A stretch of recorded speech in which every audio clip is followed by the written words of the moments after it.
प्रिय विद्यार्थियों को मेरा नमस्कार। प्रश्नावली 11.2 के हम पार्ट नंबर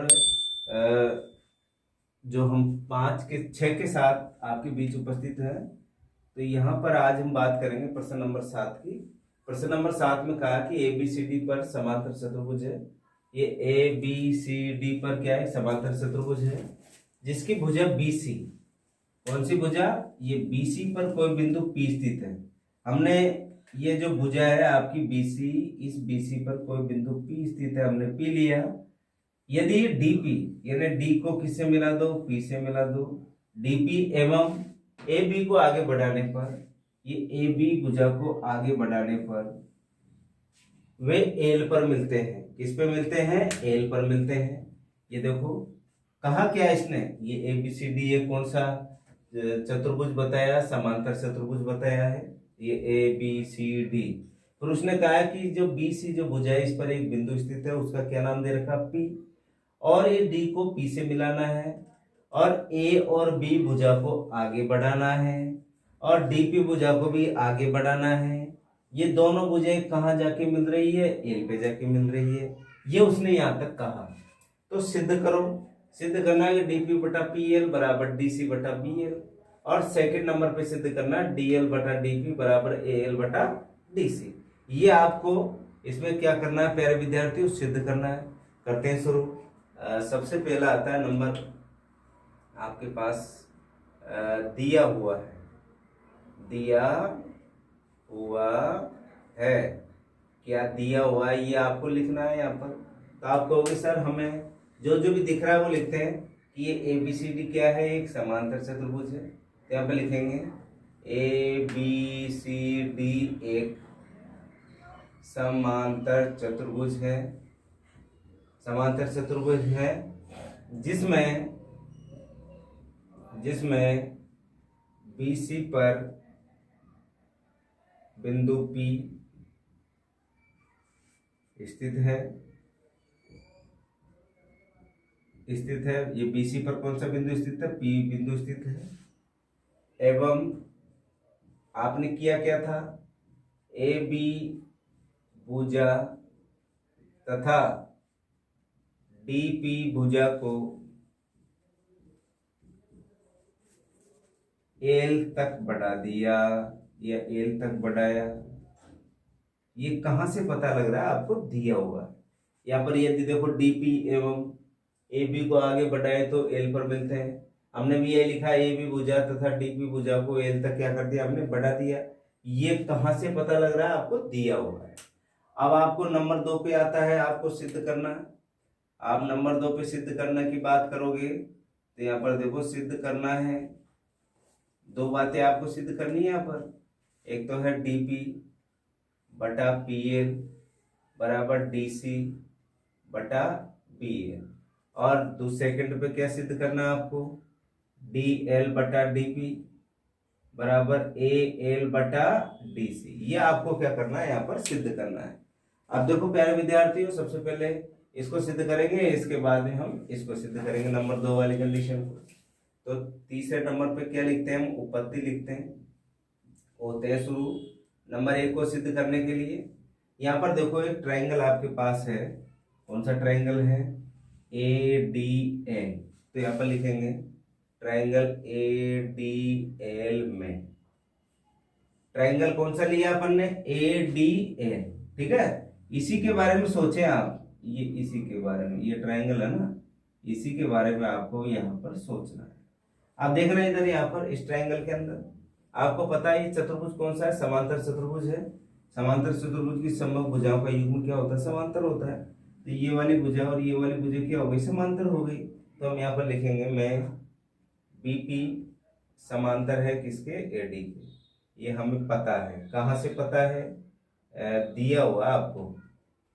दिया हुआ जब भी तो है, क्योंकि समांतर चतुर्भुज है। समांतर चतुर्भुज के जो गुण धर्म क्या कहते हैं कि समांतर भुजाओं का युग्म बराबर भी होता है और कैसा होता है? आप कहोगे कि समांतर भी होती है, जो सम्मुख भुजाएं होती है। यहाँ पर हमने ये लिखने के बाद में अब हम इसका क्या लिखेंगे? रिजल्ट लिखेंगे डियर स्टूडेंट। तो रिजल्ट आपके पास कौन सा? आधारभूत अनुपाती प्रमेय से हमारा काम बन गया। ये ऊपर का हटा दें तो आप नीचे नीचे का देखोगे, ये भुजा और ये भुजा समांतर है, तो जो इनकी सम्मुख भुजाओं का देखो, ये वाली भुजा ए एल है, इसके बीच में बी है, डी एल है, इसके बीच में पी है। अब आप कहोगे कि जो इनका भुजाओं का अनुपात क्या होगा, बराबर होगा। क्यों बराबर होगा? आधारभूत अनुपातिक प्रमेय से। तो यहाँ पर लिखेंगे क्या, हम लिखते हैं यहाँ पर पी एल बटा डीपी बराबर, अब क्या लिखें इधर, बी एल बटा ए बी, पी एल बटा ए बी। ये कहां से लिखा आपने? आधारभूत आनुपातिक प्रमेय से। आधारभूत अनुपातिक प्रमेय बोल दो, चाहे थेल्स की प्रमेय बोल दो, यहां से हमने ये रिजल्ट लिख दिया। अब आपको तो चाहिए क्या, आपको देखो यहाँ पर डीपी, पीएल, डीसी और बीएल आपको नजर आ रहा है, इसको थोड़ा अपोजिट करके लिख दो। ये डीपी ऊपर चले गया, डीपी बटा पीएल लिख सकते हैं हम ऐसे, बराबर ए बी ऊपर गया बटा बीएल।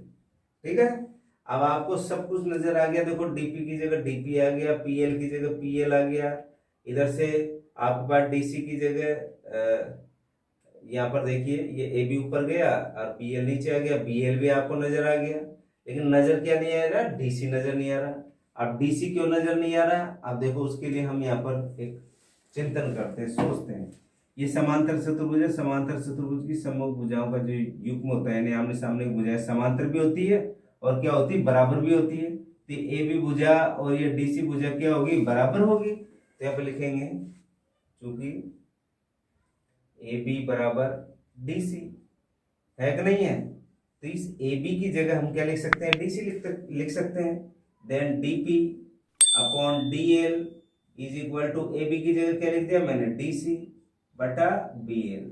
यही आपको क्या करना था, सिद्ध करना था। तो ये आगे सबसे पहला सिद्ध हो गया, पहले वाले का आपने लिख दिया यहाँ पर, जैसे जैसे उसने कहा वैसे वैसे हमने यहाँ पर लिखा। यानी क्या किया हमने, आधारभूत अनुपातिक प्रमेय का उपयोग किया चित्रानुसार, और आपने ए बी को किसके बराबर कह दिया, डीसी के बराबर। कैसे, क्यों कहा, क्योंकि आपके पास यहाँ पर कौन सा चतुर्भुज है, समांतर चतुर्भुज, इसलिए हमने यहाँ पर कहा है। अब आता सेकंड नंबर को सिद्ध करना है हमको। अभी तो हमने किसको सिद्ध किया, फर्स्ट को सिद्ध किया, अब सेकंड को सिद्ध करेंगे। तो आपके पास जो यहाँ पर जो ये वाली कंडीशन है, इसको हम लिखते हैं दोबारा, इसका थोड़ा सा उपयोग करेंगे। हम इसी का समीकरण नंबर 1 उतार लेते हैं। इसको हम इसलिए प्रदर्शित नहीं कर रहे, हम यहाँ पर बता चुके हैं इसको कि ए डी एल में बी की समांतर ए डी के गिवन आपको दिया हुआ और आपने उसी से आपने ये रिजल्ट निकाला है। इसको एज इट इज हमने यहाँ पर इसका उपयोग किया। तो यहाँ पर लिखेंगे पी एल बटा डी पी बराबर बी एल बटा ए बी। अब क्या करेंगे, बाएं पक्ष और दाएं पक्ष में एक एक जोड़ देंगे। ये आ गया पी एल बटा डी पी प्लस 1 बराबर बी एल बटा ए बी प्लस 1। आपने किया क्या, आपने यहां पर एक एक जोड़ा है, लेफ्ट साइड में भी एक जोड़ा है, राइट साइड में भी एक जोड़ा, जोड़ सकते हैं। आपने तुला देखा, तुला वहां पर अगर आप 1 किलो कोई वस्तु एक साइड रखते हो तो 1 किलो का वाट आपको एक साइड अगर लगा दिया आपने तो उस तुले पर कोई फर्क नहीं पड़ेगा। तो यहाँ पर भी हमने क्या किया है, यहाँ पर भी लेफ्ट और राइट दोनों में एक एक जोड़ दिया है। और अब एलसीएम लेकर इसको क्या करेंगे, हल करेंगे। डियर स्टूडेंट, ये देखिए मैंने यहाँ पर हल किया, डीपी क्या आ गया, एलसीएम आ गया, तो ये आ गया पी एल प्लस क्या आ गया, ये डीपी आ गया। अब बराबर B L plus A B आ गया आपके पास बटा ए बी। अब ध्यान देना इधर अभी यहाँ पर हम ध्यान देते हैं कि P L plus DP, P L plus DP को क्या लिख सकते हैं हम भाई, पी एल प्लस डीपी, इसको जोड़ के लिखते हैं तो क्या आएगा, डी एल ही तो आएगा। तो यहाँ पर लिख दिया मैंने इसकी जगह डी एल बटा, नीचे क्या है आपके पास डीपी है, डीपी को डीपी रहने दो बराबर। अब इधर देखो B L plus A B, B L plus A B, इसको क्या लिख सकते हैं, ए एल। यहां पर मैंने क्या लिख दिया, ए एल बटा, अब नीचे क्या है ए बी, ये आ गया आपके पास ए बी। अब ध्यान देना, आपको पता है ये ए बी किसके बराबर है, सी डी के बराबर है। ए बी किसके बराबर है, ए बी डी सी बोल दो चाहे सी डी बोल दो, बराबर है नहीं। तो इस ए बी की जगह क्या लिख दूं मैं, डी सी लिख दूं। तो यहाँ पर देखो, यहाँ पर लिखा मैंने डी एल बटा डी पी बराबर ए एल बटा, ये ए बी किसके बराबर है, डी सी के बराबर है, तो मैंने यहाँ पर लिख दिया डी सी। यही आपको क्या करना था डियर स्टूडेंट, आपको सिद्ध करना था, जो आपने बड़ी आसानी से इसको यहाँ पर सिद्ध किया है। इस प्रश्न को, प्रश्न कोई ज्यादा कठिन नहीं है, लेकिन आपको इसकी आउटलाइन आपको बिल्कुल अच्छे से आनी चाहिए। चित्र बनाया, चित्र में अब आपको रिजल्ट पता होना चाहिए। ए बी और ये डी सी बराबर है, क्यों बराबर है, क्योंकि समांतर चतुर्भुज है और बराबर है जो है, और इसकी जो क्या है, ये भुजाएं समांतर भी है। तो इस तरह का कंसेप्ट अगर आपको पता है, क्योंकि आप अगर ये परिभाषा याद नहीं है समांतर की, तो ये बीपी और ये जो एडी है, ये समांतर आपने बता के ही तो कौन सी प्रमेय का उपयोग किया है, आधारभूत अनुपातिक प्रमेय का उपयोग किया है। तो प्यारे विद्यार्थियों, अब चलते हैं प्रश्न नंबर 8। प्रश्न नंबर 8 में कहा है कि त्रिभुज एबीसी, क्या दे रखा है प्यारे विद्यार्थियों, आपको एक त्रिभुज दे रखा है। हमने यहाँ पर एक त्रिभुज बना दिया ए बी और सी। फिर उसने कहा कि ए बी पर डी, ये जो आपकी ए बी भुजा है, इस पर एक डी बिंदु है, और ई, ये कौन सा ई बिंदु है, किस पर है, ये भुजा ए बी पर ही है, ये ध्यान रखना। इस ए बी पर ही दो बिंदु हैं, एक तो कौन सा है डी है और एक कौन सा है ई है। हमने डी और ई यहाँ पर बना दिया। ये भुजा ए बी पर एक बिंदु डी है और ए बी पर ही एक बिंदु क्या है, ई है। ऐसे बिंदु स्थित है कि ए डी बराबर बी, ए से लेकर डी और बी से लेकर ई, ये दोनों क्या है, बराबर है। ये मान के चलना आप, ये दोनों क्या है, बराबर माप के हैं। आगे देखो, हो तो यदि डीपी समांतर बीसी, डीपी डीपी समांतर किसके, बीसी के, ये डीपी भुजा बीसी भुजा के क्या है, समांतर है, दे रखा उसने, तथा EQ समांतर AC, EQ समांतर है किसके, AC के, ये भी उसने दे रखा। तो सिद्ध करना है, क्या सिद्ध करना है डियर स्टूडेंट, आपको सिद्ध करना है कि जो ये भुजा है PQ समांतर AB, PQ, अब आप कहोगे सर PQ तो ये है, PQ समांतर AB, ये पूरी भुजा AB इस PQ के क्या होगी, समांतर होगी। ये आपको क्या करना, सिद्ध करना है। सिद्ध करने पर हम सबसे पहले यहाँ पर हल लिखा, दिया हुआ, क्या दिया हुआ, एक त्रिभुज दे रखा है। क्या दे रखा उसने दे रखी दो जो भुजाओं का जो रिलेशन है, वो किसके रूप में दे रखा है, समांतर रेखाओं के रूप में, जैसे डीपी समांतर बीसी। उसने कहा था कि डीपी जो भुजा है, ये बीसी भुजा के क्या समांतर है। और दूसरे में दे रखा उसने EQ समांतर AC, ये EQ समांतर किसके, AC के। समांतर होते ही हमारे पास आधारभूत अनुपातिक प्रमेय का ख्याल आ जाता है हमें, और उसका हम यहाँ पर उपयोग करते हैं। तो यहाँ पर नंबर 2 पे सिद्ध करना है। सिद्ध करने में दे रखा उसने रेडीमेड PQ समांतर AB, ये आपको सिद्ध करना है। अब आता है उत्पत्ति के अंदर त्रिभुज ABC में, त्रिभुज ABC के अंदर आपको जो समांतर दे रखा है, इसका हम उपयोग करेंगे। यहाँ पर देखो, एक तो ये सबसे पहले मैंने डीपी वाला लिखा, डीपी समांतर बीसी है। डीपी किसके बराबर, समांतर है बीसी की, यानी ये भुजा इस भुजा के क्या, समांतर है। बाकी सब भूल जाओ, केवल इतना सा याद रखो आप कि ये एडी बटा डीपी और एपी बटा पीसी किसके अनुसार, आप लिखोगे आधारभूत अनुपातिक प्रमेय के अनुसार। आधारभूत अनुपातिक प्रमेय से लिख रहे हैं ये। आप अगर यहाँ पर लिख दोगे तो अच्छा रहेगा, क्योंकि जो चेकर होगा उस पर पता रहेगा कि बच्चे ने इस प्रमेय का यहाँ पर उपयोग किया है। तो देखो यहाँ पर लिखा मैंने एडी बटा डीबी, डीबी और एपी बटा पीसी। यहाँ पर मैंने आधारभूत अनुपातिक प्रमेय से यहाँ पर लिखा। इसके बाद में देखो EQ समांतर AC, EQ समांतर किसके है, AC के हैं। तो वही यहाँ पर अब इसको छुपा लो, और इसको अगर इस तरीके से सीधा कर दें तो ऐसी तो स्थिति बनेगी।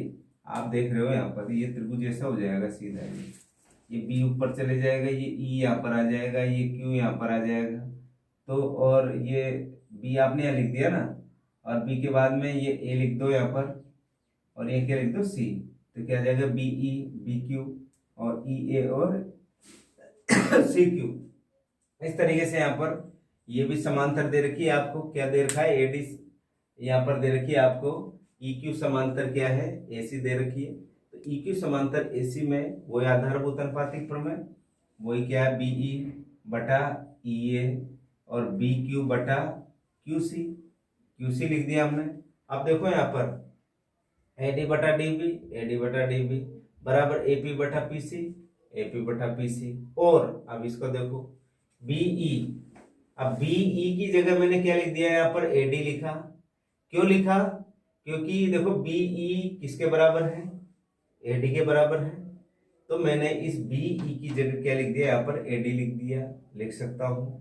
इसके बाद में ई ए की जगह मैंने क्या लिख दिया डीबी लिख दिया। क्यों लिखा ये देखो आप यहाँ पर ई ए, ई से लेकर ए को क्या लिख सकता हूं मैं A D plus DE, E D plus D A लिख दिया मैंने।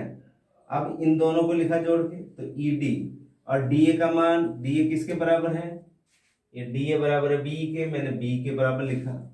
और इस दोनों को क्या लिख सकता हूँ देखो बी, ई से लेकर डी, ई से लेकर डी और बी से लेकर ई, बी से लेकर ई, इसको क्या लिख सकता हूँ मैं बी डी। ये मैंने क्या लिख दिया यहाँ पर बी डी लिख दिया प्यारे विद्यार्थियों। तो ई ए की जगह क्या लिख सकता हूँ मैं बी डी, तो देखो ई ए की जगह मैंने बी डी लिखा है यहाँ पर, जो आपको ई ए नजर आ रहा है इसकी जगह क्या लिख दिया मैंने बी डी लिख दिया और बी क्यू बटा क्यू सी। ऐसा क्यों लिखा? ऐसा इसलिए लिखा क्योंकि मुझे इन दोनों में रिलेशन स्थापित करने हैं। अगर इन दोनों में रिलेशन स्थापित हो गए बराबर, तो आप इन दोनों में भी कह दोगे कि ये भी इन एक दूसरे के क्या होंगे बराबर होंगे, क्योंकि ये बराबर है तो इसका मान भी यहाँ से बराबर होगा। तो देखो यहाँ पर ए डी बटा बी डी बराबर क्या था एपी बटा पीसी, मैंने एपी बटा पीसी लिखा।